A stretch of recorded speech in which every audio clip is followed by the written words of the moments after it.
This is 7 News. Tonight, the hunt for a Mandurah sex predator. 3 women attacked.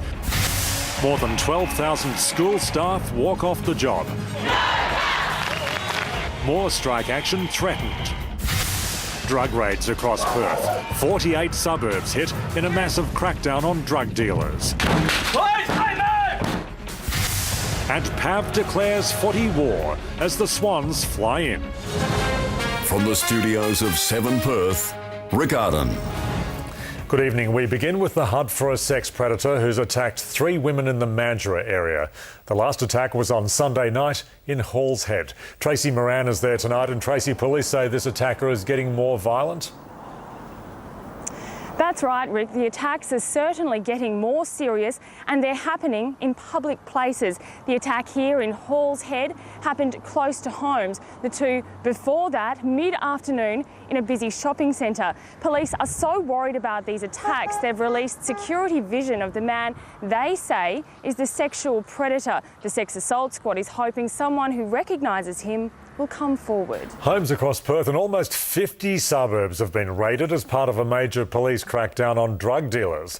Our cameras were there as property after property was hit early this morning. Grant Taylor reports. 12,000 teachers and education staff walked off the job today, forcing dozens of schools to close. The dispute is over government funding changes that, it's claimed, will leave students shortchanged. Jessica van der End reports. 24 workers at a Wangara recycling plant had to receive medical attention after a chemical incident this morning.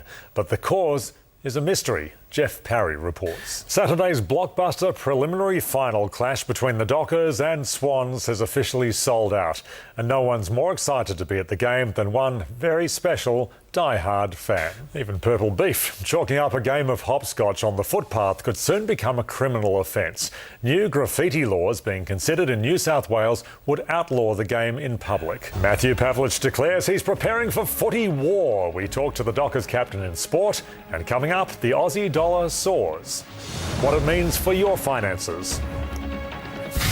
And is it all over for Shane Warne and Liz Hurley?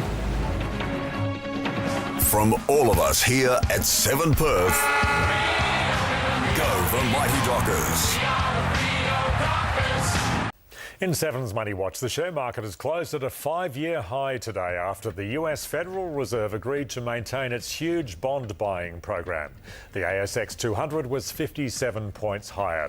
Shares in struggling surfwear company Billabong jumped after it struck a financing deal and appointed a new chief executive. $1 Australian is buying just over 95 US cents and $1.13 New Zealand. A woman's been taken to hospital after driving a car into a house this morning. Police say the woman's car was parked next to the house. She accidentally accelerated instead of reversing, sending the car through a brick wall of the 112-year-old property. It happened on McCarthy Street, Highgate. Engineers will check the damage to ensure the house won't collapse. The Australian dollar, as we've heard, is at a fresh high and shares are up on the back of a decision in the US to continue its economic stimulus package. Our stock market added $15 billion in value today. 7's finance expert Scott Pape explains what this means for you. Shane Warne and Liz Hurley have been sending mixed messages about their split. She says it's too raw to talk about, and he says they haven't thrown in the towel. But it's emerging Hugh Grant's been seen leaving Liz's London home, while Shane's accused of spending too much time with his ex-wife Simone. 6 people are dead and dozens have been injured after a double-decker bus hit a passenger train at a level crossing in Canada. The moment of impact was so severe, passengers were thrown from the bus. The front of the bus, it all impacted at once and everyone flew and there was just dust everywhere, and all I just remember is I just grabbed my son and ran off the bus. Witnesses claim the bus driver failed to stop at the crossing just before the crash. Basil's here with Thursday night sport, and the preliminary final teams are in, Baz. They sure are, Rick, yes, and after the break we'll go through them with Dennis Cometti. 2 changes for Sydney, 1 for Fremantle. He's back, the Dockers All-Australian, fit to take on the Swans. And the reigning premiers get settled at Subi. Well, obviously, good luck to Fremantle on Saturday night. Our coverage starts right here on Channel 7 from 4:30. 7 News will follow the footy on Saturday night. And don't forget, tickets are still available for the WAFL Grand Final. That's on Sunday, as is the Kevin Sheedy Grand Final luncheon. Tickets for both available from wafinals.com.au. Go the Dockers and West Perth. What a double that would be, Rick. Back to you. Or it could be East Perth forever, boys. Thanks, Baz. Perth's cheapest fuel prices are next, and Angela's here with a look ahead to the weekend weather. On the water, there's a strong wind warning for the morning. Winds will then ease later, both seas and swell set to be big. So tomorrow we can expect more spring storms with a top of 20 degrees. We're looking at 6 to 15 mils of rain. There'll be a shower or two on Saturday, so if you're heading to Patterson Stadium, take a raincoat. Sunday there'll be early storms again. It'll be wet and windy on Monday, then easing to a shower or two for the rest of the week.